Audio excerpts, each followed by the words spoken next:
উল্টা কথা ভাও করে দাও ওহে আমার গুরুদন, জন্মের আগে খাইতে গেলাম ভূতের বাড়ি নিমন্ত্রণ। এখন এই কথাটা যদি কেউ বোঝে, তাহলে পিছনে যে কথাগুলো আছে সে বোঝার মতো তার জ্ঞান এসে যাবে। যেমন উল্টা কথা বাও করে দাও, তার মানে এই উল্টার মধ্যে বাও লুকিয়ে আছে। তখন গুরুকে জিজ্ঞাসা করা হচ্ছে যে উল্টা কথা ভাও করে দাও ওহে আমার গুরুদন, যে জন্মের আগে খাইতে গেলাম জন্মের আগে খাইতে গেলাম ভূতের বাড়ি নিমন্ত্রণ। তাহলে একটা মানুষের পৃথিবীতে জন্মই নেয় নাই, তাহলে ভূতের বাড়ি নিমন্ত্রণ সে কি করে খায়? আর ভূতের বাড়ি যেমন একটা বিষয়, এই যে মানব দেহটা একটা ঘর, আর ঘরেরই আরেকটা নাম আছে ভূত। যে জন্মের আগে খাইতে গেলাম ভূতের বাড়ি নিমন্ত্রণ। যেমন একটা ছেলে জন্মই নেয় নাই, তাহলে সে আবার নিমন্ত্রণ কি করে খায়?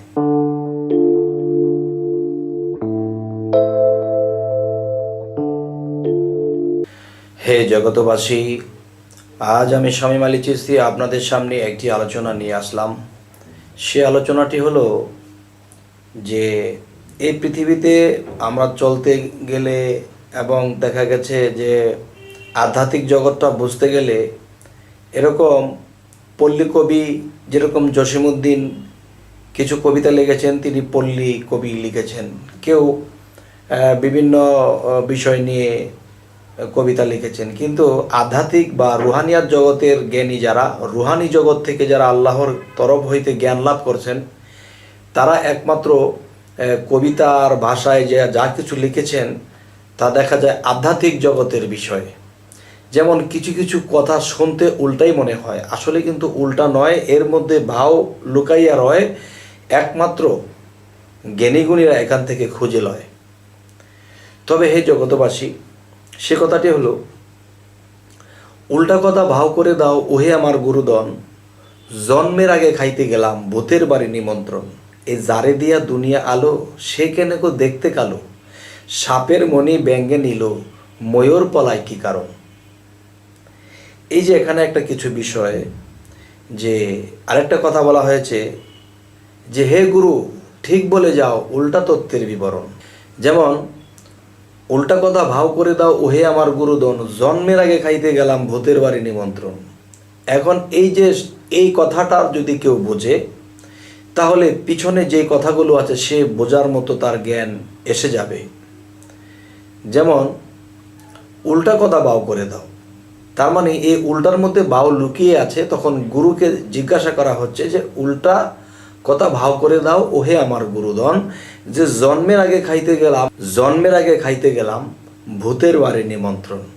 তাহলে একটা মানুষের পৃথিবীতে জন্মই নেয় নাই, তাহলে ভূতের বাড়ি নিমন্ত্রণ সে কি করে খায়? আর ভূতের বাড়ি যেমন একটা বিষয়, এই যে মানব দেহটা একটা ঘর, আর ঘরেরই আরেকটা নাম আছে ভূত। যে জন্মের আগে খাইতে গেলাম ভূতের বাড়ি নিমন্ত্রণ। যেমন একটা ছেলে জন্মই নেয় নাই, তাহলে সে আবার নিমন্ত্রণ কি করে খায়? সেটি হলো যে জন্মের আগে খাইতে গেলাম ভূতের বাড়ি নিমন্ত্রণ। এবার আরেকটি কথা আছে যে বাবার যেদিন মৃত্যু হলো সেই দিন মা যুবতী হলো, বাবার যেদিন মৃত্যু হইল সেই দিন মা যুবতী হইল, আগেই ছেলে জন্ম নিল পাইনা কথা নিরূপণ। এরপরে আরেকটি কথা আছে যে পানির তলায় আগুন জ্বলে, শুকনাই দৌড়াদৌড়ি, বাবার বিয়ার তারিখ আনতে ছেলে গেল মামার বাড়ি। এই যে বিষয়টি, যে এই কথাটা যদি ব্যাখ্যা ভাঙ্গা হয় তাহলে উপরের ব্যাখ্যাটাও বোঝা হয়ে যাবে। সেটি হলো যে পানির তলায় আগুন জ্বলে, শুকনাই দৌড়াদৌড়ি, বাবার বিয়ার তারিখ আনতে ছেলে গেল মামার বাড়ি। আচ্ছা, এই কথাগুলো ব্যাখ্যা বিশ্লেষণ করে বলতে গেলে অনেক সময়ের দরকার, তবে শর্ট করে বা ছোট করে ভিডিও করা হলো, এতে যতটুকু শর্টকাট করে বলা যায় এবং জ্ঞানী এবং ধৈর্যশীল যারা তারা অবশ্যই এটা বুঝে নেবে। যে পানির তলায় আগুন জ্বলে, দেখেন আমাদের ভাষায় বা হিন্দু শাস্ত্রের ভাষায় যদি বলি, ব্রহ্মা, বিষ্ণু, শিব তিনে মিলে হয় এক জীব। আর মুসলমান শাস্ত্রে গিয়ে যদি বলি আল্লাহ, নবী, আদম, এই তিনজনে মিলিয়ে হলো একদম। তাহলে এই মানব বডির ভিতরে পানির স্থানটা কোথায়? এই পানির স্থানটা হলো আমার নাভির তলদেশে। আমার এই নাভির তলদেশে যদি এই পানির জায়গাটা থেকে থাকে, তাহলে দেখবেন, আর এই পানিটা কি?